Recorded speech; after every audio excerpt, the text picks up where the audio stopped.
Hello and welcome to the Discover Virginia Beach podcast. I'm your host, Joseph Trahan, your tour guide to the Virginia Beach area. If this is your first time listening, I am so glad you found this show. Each week, I publish a new interview with locals ranging from musicians, government officials, CEOs, artists, and much more. And my aim is simple. It's to help you discover, define, and then go out and do exactly what you're looking for during your next vacation, relocation, or outing to the Virginia Beach area. And if you're looking to join in on the conversation, take part in monthly giveaways, and get your hands on my custom event calendars, head on over to Facebook and send me a friend request. That's Joseph Trahan. And check out my Facebook group of nearly 50,000 fans of the Virginia Beach area. Don't worry about writing anything down. The links for each episode, along with the Facebook groups, will be in the description below and also in the show notes. All right, here's the show. And today we are zooming out of Virginia Beach, looking at the Virginia area as a whole and the hiking community. And who better to do that than our guest today, Meg Moore. Meg is a freelance photographer at Naturally Whimsy Photography, had an opportunity in 2022 to partner as a blogger and photographer for the Virginia Department of Wildlife Resources. She visited the different regions of Virginia, capturing photos of wildlife, and currently practices as a freelance photographer. And when she's not busy, which isn't very often, but nevertheless, when she does get some time, you will find her out on the trail. Meg, welcome to the podcast. Thank you so much. Yeah, we're super excited to have you on, especially considering all the topics we've covered here in the Virginia area, in Virginia Beach specifically. I understand you're not from Virginia Beach area technically. Would you mind sharing us where you're from and, of course, what inspired you to check out the Virginia Beach and Virginia trails here in the area? Yeah, well, I was born in Virginia, but then I grew up in New Jersey until I was about 12, and then my family moved back to Virginia. So I'm from the Shenandoah Valley, which is farther away from the coast. But I've been living here for just over 20 years, and I love Virginia. It's just so diverse. But I first went to Virginia Beach with my sister years ago. We went to First Landing State Park and stayed in a cabin, which was lovely. And then I had no idea that was a state park. And so we hiked a little bit before I got really into hiking. And then after that, it was really the Department of Wildlife Resources sharing the different bird and wildlife loops, which are the trails that they have, a whole system across the state. So I did 3 of the loops that are closer to the coast, all in 2022. So I did a lot of visiting. I think I went to the coast 5 or 6 times in 1 year, which is a Oh, lot for me wow. to do a lot of hiking. Yeah. Do you But do you track I'm so your glad. mileage? I do. I have no idea what the mileage was. I think my top mileage, um, oh, it was either Falls Cape State Park or First Landing State Park. I did almost 30 miles in 1 day, Wow. because it's so flat, so you Yeah, don't realize how many miles you're getting in. Yeah, it's a little bit absolutely. easier there. Sure. Well, Meg, that is super awesome. We're excited to dive into that with you today. But first, I'd love to start off with your journey into hiking and photography. I understand that started in your college years. Can you tell us more about those initial walks in the woods and how they sparked your passion and curiosity for wildlife and photography as a whole? Yeah, oh my goodness. So I went camping for the first time, and it was just car camping. So I had my tent set up right next to my car in Shenandoah National Park when I was in college. And I was with somebody at the time, and they were just like, hey, let's go camping. And I was like, yeah, okay, whatever. And then went camping, which was awesome. I heard owls at night, and that in itself was just magical. And then went hiking. I didn't know at the time. I just kind of walked down the Appalachian Trail and back, and I kept thinking like, "Oh, I want to go farther. I want to do a little bit more." So that kind of sparked it, just getting out there. I didn't even know that I liked it until I got out. And then I took a few courses with the professor at James Madison University, and still remains my favorite professor. Just the way he talked about the environment mixed with literature just also sparked some curiosity in me. And then I feel like everyone goes out these days with their phone cameras and they're taking pictures, and I was trying to do like more artsy pictures, and I thought, well, this is a lot of fun. So I used to have a cheap camera and then kind of evolved into getting a nicer camera and playing around with editing software. So all of that kind of melded together into what I do now. I love that. And like with Yeah. most of our initial journeys, they start off a little bit by accident, right? You just kind of Yes. happenstance, Yeah. kind of pop up and now you're car camping and now you're taking photography. Now you're pulling from, inspiration of your literature classes. I'm Yeah. curious for you, Meg, are there any works or quotes or authors that you really look to for inspiration when you're gonna, before you go out on a big hike or perhaps your next project for, photography? Oh, that's a great question. Um, my favorite book will probably always be Pilgrim at Tinker Creek by Annie Dillard. And it's super poetic. It's one of those books you can go back to and read over and over again and pick apart and get pieces of inspiration because she's very artistic in the way she writes. So that definitely, I go back to that. And then I also really enjoy nonfiction works. So before I went out and backpacked along the Appalachian Trail, I read a book by Derek Lugo, and it's called The Unlikely Hiker or The Unlikely Through Hiker. I can't remember. But he talks about his through hike on the Appalachian Trail. So stories like that where someone else has done kind of what you're going to do. So they're kind of giving you inspiration, but also their take on things. So you kind of know what to expect. I like reading Yeah, things like that as well. I love that. Having a Mhm. guide or resource of somebody who's Yes. put in the work, who's done it before, and Yep. survived to Yeah. tell the tale. Because you read some of those books about, Mount Everest or those really scary mountains, and you're like, oh, I'm not sure if Yep. I want to do this. So Yep. yeah. Exactly.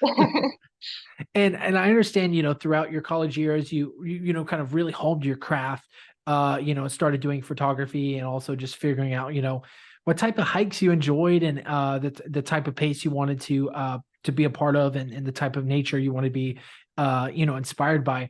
Are there any moments that stand out to you that were really impactful, whether at a specific location or a specific season of transition for you that stands out as being really definitive moment in the way it shaped your life and your business overall?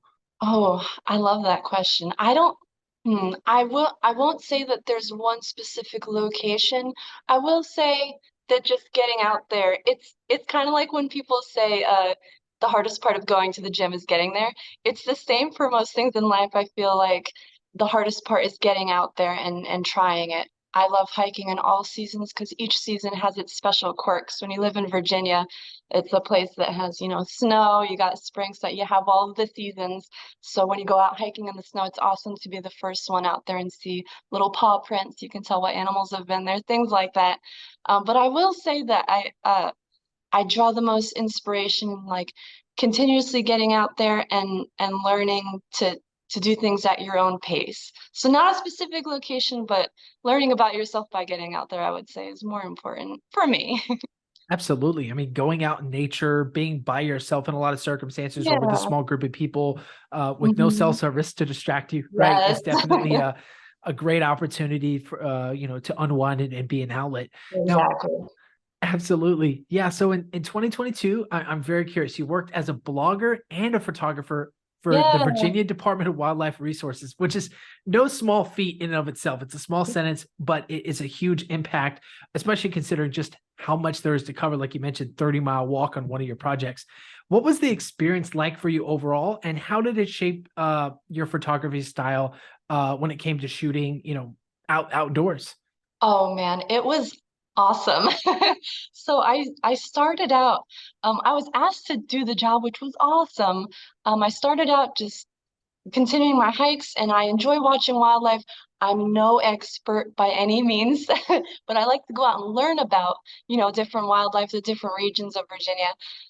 So they invited me to, and a lot of people say that they lose enjoyment once their hobby becomes their job, but I found it to be the opposite almost. So Hmm, this was now interesting. kind of like a job for me to travel and to take photos and to learn about the things I was taking photos of.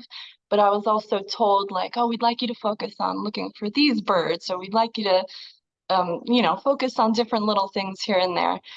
And I feel like it just helped me become even more adventurous and it helped me find the little hidden gems that you wouldn't normally find. So a lot of people will use apps like All Trails to go find new hiking trails. But if you go to the Department of Wildlife Resources website, they have all these trails that so many people don't know about, or little wildlife preserves, areas like that, which are so lovely to visit, and they're almost hidden on that website. And then through going to these areas, I learned more about photography using the different settings on my camera, or taking into account like, oh, the sun sets at this time, the sun rises at this time. I have to make sure I have enough natural lighting. And then a lot of it is sitting around and waiting, which can be difficult for me because I love to hike. So I'd have to sit there and wait for, a certain kind of bird, or maybe I saw one, but it's way over there and I'm going to wait for it to come over here so I can try and capture a shot of it. And even that isn't guaranteed. So there's a lot of patience that you learn while you're out there. Yeah, absolutely. Especially when it comes to the unpredictable and you're trying to capture a moment, I'm sure it can take quite a bit of Yeah. time. Yes, definitely. Did you have a favorite piece of equipment, or possibly maybe during that time, maybe a favorite snack or memory that stands out to you as being something that you really enjoyed and savored while you were out working on those various projects? Oh my gosh, this one spot that I always remember. It's not a piece of equipment or a snack, but I still wanted to include it because I just enjoyed it so much. I forget which trip I was on, but it's somewhere in the Virginia Beach area. It's this restaurant that has these carrot cake milkshakes. I don't know if you've heard of this place. I was so excited to go try it, but I think it's called Simple Eats. Anyways, that place had the best milkshakes. Oh I wow. was so excited to go try I don't think we've covered that yet. Yeah. What kind of milkshakes you said? carrot cake milkshakes. Carrot cake milkshakes. Yeah, I'm gonna have to Google that now while we yes, continue this conversation. it's so good. But when you're out there hiking after like a long day, especially if it's summer or spring and you're hot, getting a little treat like that is just, oh, it is so good. Even better than on a normal day. Yeah, absolutely. I'm trying to think. So there's like traditional. Do you mind if I follow this rabbit trail with you here, Meg? Oh, no, not at all. So I know there's like the yard, the shack that like focus on dessert specific. Was it like a restaurant, or was it one of Yeah. those freestanding like dessert only shops? Oh, no, it was a whole restaurant. Okay, interesting. We'll have to connect after the episode. I'll include it Yeah. in the link below. But yeah, that sounds so much fun, especially after hiking too, right? I mean, Yes. you're burning thousands of calories. Is that a fair Sure, estimation yeah. of what you're doing? And then you're Mhm. getting in your car and driving because you're technically leaving work and you're probably in need of some nourishment for sure. So Yes. I love that. I love that. I appreciate you shouting out Virginia Beach in that way. Oh, yeah. That's really special. So I understand once you finish that project, you have gone on to pursue other projects. Would you mind sharing with us, and for those interested in maybe possibly following your work outside of the episode and checking you out, what other type of projects have you been working on? And then, of course, would you mind sharing with us possibly what an average day looks like for you when it comes to your creative journey and process through, creating the photography that you do? Sure. So before I kind of started the business, I wanted to practice and build up a portfolio. And I have some really lovely friends that have some really pretty cars. So one of the first projects I did was just car photos and detail shots. And that's totally unrelated to hiking. But that's kind of where I started. And then I did portraits of people, so family photos. And then what else have I? And then of course wildlife photos, which I still do. But I've been doing a little more of the portraits in the cars. So I'll go to drag races and things like that, and get some shots and then edit those and share them. But mostly now it's family portraits, couples portraits, things like that. And I love to do them in natural light outside. So I'm always finding new places or trying to find new places to take people, and we'll get their Sure. photographs. Um, yeah, and then I forgot what the second half of your question was. My No, you're mind went good. I over was there. just chasing the evolution of your brand and your Yeah. inspiration. It's incredible. So when you look at the future of your photography business and the landscape that you're pursuing, is there anything on the horizon that you're looking forward to, or any exciting things we can be on the lookout on your social media platforms for? Oh, yeah. I have no idea. Much like my personal life, there's so much spontaneity, and that's what I love. So, like, sometimes I'll be like, "Oh, I'm gonna go out on this hike," and then I end up going somewhere completely different. But I would love to continue the portraits. Just capturing moments with people, especially families, is very, very sweet. And especially if it's somewhere outside that's meaningful for them or for me, and I can share it with them, things like that, I think is very, very special. But really, in the grand scheme of life, I have no idea. I just love doing photos. I love chatting with people, and I love traveling. And if I can kind of put all those things together, then why not? I love it, Meg. That's such a testament Yeah, to your journey overall, and to your the way in which you approach your life. It's like, hey, one trail to the next. If we yeah, discover something new, exactly. we're gonna pursue it, even if it's 30 miles and we have to do a carrot cake milkshake afterwards. Yes, exactly. I love what you touched on. This is our next section of just understanding the community component as well, because we connected online, and now we're having a conversation and technically in person, mostly on Zoom. So I'll count it up as a real conversation. The digital landscape has provided an opportunity for people to come together like never before. I'd love to know, like, for you during your time of hiking and photography, especially with, at places like First Landing State Park, has there been any things that stand out to you from the community that have inspired or possibly influenced the way in which you, take your photos and of course blog and share your stories with them? Oh, yes. So Instagram is I used to live on Instagram, really. Not so much now. I still kind of do, but anyways, I've chatted with so many people about hiking and photography and just life in general. I have some people I would call my friends that I've never met in person, but I still consider them friends. Sure. And I definitely take inspiration from them. So I've chatted with people about all sorts of things. And I definitely take that into account when I go out and do photos. So some people will ask me for things like photos of things, which I'm always happy to do. Most of the my clients that I do photography works for, I've met most of them on Instagram, I feel like. And I even have some hiking friends that I have met through Instagram. So that piece of social media is has been super helpful. And I think it is for most photographers and hikers these days that decide to share their things. And then, oh, my mind went over there again. I thought of something else I wanted to share. And oh, when I started Naturally Whimsy Photography, I decided, oh, well, I'll reach out to a couple other photographers in the area and just introduce myself. And, if anyone wants to collaborate or anything, that'd be awesome. And I ended up chatting with one other photographer in my general area, and she is so lovely, and we've kind of bounced back ideas with each other, which I think is great. There should be more of that sort of collaboration in the world. No, absolutely. I completely agree. And just having those conversations really helps tell a better story and narrative for places Mhm. that a lot of folks, they might not have all the time in the world to go and check out every single state park, but they may be here for a weekend or a week trip. And they're like, hey, but what's the one or two that we want to visit? And I'll add a disclaimer in the word of Jessica Browser, who I follow on Instagram as well. Yes. We want to take care of our state parks. So for those of Yes. you who are looking to come, definitely follow all the state local guidelines to help preserve the wildlife, because it is extremely important. I think you probably connect with her as well. She's a great resource in the hiking community as well. Yes. Yeah, we've chatted a few times. Haven't met yet, but it's gonna Same happen. same here. Yeah, I've just been Yeah. messaging on Instagram. Yeah. So um, with that said, Meg, I understand you got a lot going on, a lot of great projects. So we're gonna go ahead and transition to our rapid fire section question. Ooh. So these questions are quick and fast. You, of Okay. course, are welcome to expand upon these or share as little or as much details as you would like. Are you Okay. ready? I'm ready. All right, Meg. First question.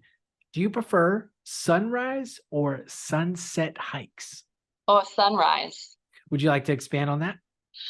I just feel like they're both great, but sunrise, then you have the whole day. So you get up early, watch sunrise, get to where you're going. It just feels so good to me. And then you have the whole day if you want to keep hiking or if you want to go back to sleep. Love it. Love it. Next one for you, Meg. Favorite Virginia hiking spot? And we'll preface this with if you have a favorite region as well, because I know there are so many. And you've covered them all in your blogs, which, by the way, will be linked in the description below for all the folks to check out Yeah. all the wonderful places you've explored. I'm gonna go with there's a hike in Shenandoah National Park called Bear Fence, and that one's probably my favorite. Love it. Love it.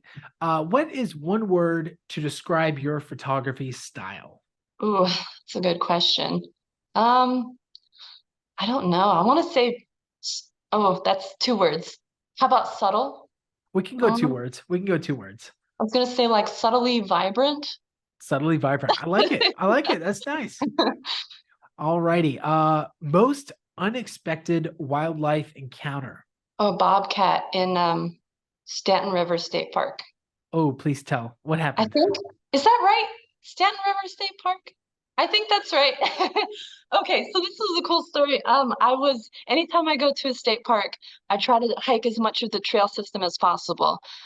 So I was just hiking around and I passed by a couple that had a very small dog, and they were like, "Hey, just so you know, back there's a bobcat." And I was like, "Oh, okay." So I was nervous. Naturally, I've never seen a bobcat. It's kind of a large cat. So I got my phone out and was holding it up and taking a video of myself as I'm walking because I'm nervous. And I'm like, this is going to help me feel better. And I catch myself on video seeing the bobcat. So I got my silliness captured on video. It's on my Instagram. But anyways, she was way down the trail and she had a baby she was carrying by the scruff of their neck, which was just the most incredible thing to see. So I Wow. kept my distance and I watched her and the baby would kind of scurry around. And then she saw me and I was like, ooh. And I got that bristly feeling and I thought, okay, it's time for me to turn around and leave. Right. Yeah. Yeah. But then I ended up going down back the way I came, and I connected with a family of four. It was a mom, a dad, and two kids. And I explained to them what I just saw, and I was like, "Can I accompany you guys and see if maybe I catch her from the other side?" So I went around, and they were like, "Yeah, sure." And we ended up chatting for like a few miles, and never did see the bobcat again. But it was a really cool visit. Yeah. Wow. What a crazy story, especially anytime you come in Yeah. contact with something a little bit more bigger and aggressive than a normal house cat, right? It's definitely Yes. worth Yes. very memorable. Meg, do you Hmm. have a favorite or go-to snack while on a hike? Oh, I always have something with peanut butter in it if it's not just the jar of peanut butter and a spoon. I always have to have peanut butter. Peanut butter. Yeah, that's a Mhm. great Yes. protein. Yep. Do you have a dream photography location or a scene in which you would call a dream place to shoot and take photos at? Oh, no, I don't, but that's such a good question. I feel like I should have an answer for it. It's No, all I good. don't. It's all good. I know you like to shoot natural light, so maybe something that has Yeah. natural light, trees, and maybe a family component of, someone sharing joy with a family or loved ones or something maybe. Yeah. No, I don't. I would probably pick a national park somewhere, but there's so many I want Yeah. to visit that, yeah, I'm not sure. No worries. Do you have any when it comes to drinks in general, is coffee your go-to or do you prefer tea on hikes? Ooh, I don't bring either on a hike. When I went backpacking, I really enjoyed the little Starbucks packets of coffee that you just mix Sure. in some hot water. And I like to do so one of those and then a hot cocoa packet, and that's really good. I don't normally take Ooh. that on normal hikes, but if I'm backpacking for a couple of nights, then I really like to do that. Yeah, absolutely, absolutely. Awesome. Well, Meg, this has been a really wonderful conversation. We appreciate you jumping on the podcast to share with us your journey and the work that you're doing. This segment of the show is all about you. I'm going to roll out the virtual red carpet. Please share any final thoughts, any special messages, or upcoming events that you want to promote. The floor is all yours.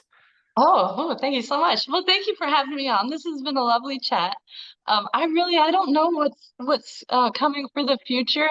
I've had talks with some friends about another long distance hike, maybe on the other side of the country, not this coming summer, but next summer. But other than that, I know that there's going to be more traveling for me. I'm going to try and finish the Virginia State Parks in the next year or two. But other than that, it's really to be decided, and there will be some spontaneous trips kind of in there as well. I So we'll love that. see. So very exciting, and definitely Yeah, go and check out Meg's links in the description below to see all the wonderful things she's going on. Thank you, Meg, for the conversation. And of of course, course. thank you all to our dedicated listeners checking out another episode of Discover Virginia Beach podcast. We hope you found some value in it. If you're watching on social media or checking out the podcast app, go ahead and leave a review, leave a comment. If there's anything, any other questions you want me to ask or any feedback, we are always open to that. And with that said, that ends this episode, and we hope to all catch you all in another episode very soon.